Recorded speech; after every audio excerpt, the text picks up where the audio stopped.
பாருங்க மக்களே, முருங்கையில் புட்டோடு வந்திருக்கிறேன்.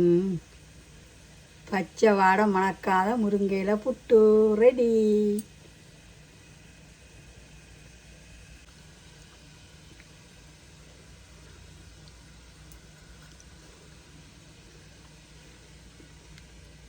நல்ல வாசமாக இருக்குது.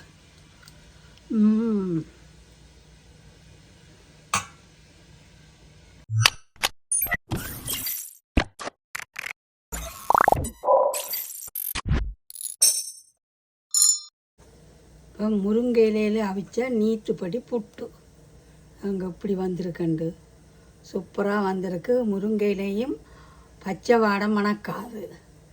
இப்படி நீங்கள் சாதம் நெய்யில் வதக்கி போட்டு அவிச்சு பாருங்க. இப்போ வித்தியாசமான இன்றைக்கு ஓட்ஸ் புட்டு. இப்போ கொஞ்சம் வெங்காயம் வதங்கி கொண்டிருக்குது. முருங்கையில் போட்டுக்கொள்கிறேன். தேங்காய் போட்டுக்கொள்கிறேன். முருங்கையிலேயே பச்சையாக போட்டால் புட்டு மணக்கும். இப்படி சாதுவாக வதக்கி போட்டு புட்டுக்குள்ளே போட்டு கிளறி அவிக்க வேணும்.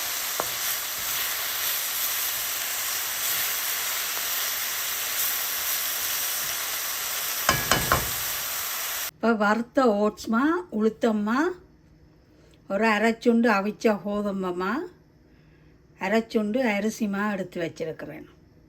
தண்ணி நல்லா கொதிச்சுட்டு இதை மாவுக்க ஊற்றி குழச்சி கொள்ளலாம். இப்போ நல்லா கொதி தண்ணி உப்பும் போட்டு இப்போ மாவுக்க ஊற்றி குழச்சாச்சு.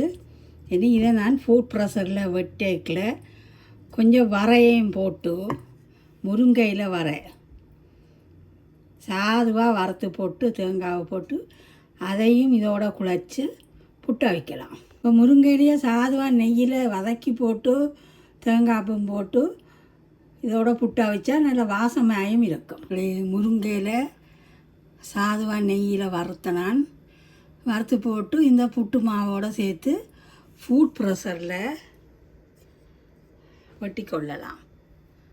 பாருங்க மக்களே, ஃபுட் ப்ரெஷரில் இந்த முருங்கையிலையை வதக்கின முருங்கையில் போட்டு வெட்டி எடுத்துருக்கிறேன் புட்டுமா. நீங்கள் என்ன மாண்டாலும் இப்படி சாதுவாக வதக்கி போட்டு முருங்கையில் போட்டிங்களா எல்லா பிள்ளைகளும் சாப்பிடுவினோம். இப்போ தேங்காய்ப்பு போட்டு கிளறி கொள்ளுவோம். நீத்துப்பட்டியில் தான் இண்டையை போட்டு அவிக்க போகிறேன். அவங்க முருங்கையில் போட்டு இப்படி நீத்துப்பட்டியில் அவிச்சு எடுத்துக்கொள்ளலாம். நல்ல வாசமாயும் இருக்கும்.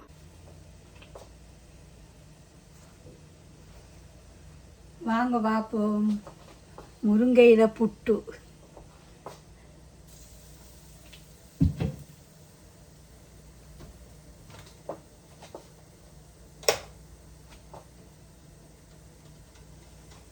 முருங்கையில் நீத்துப்பட்டி புட்டு.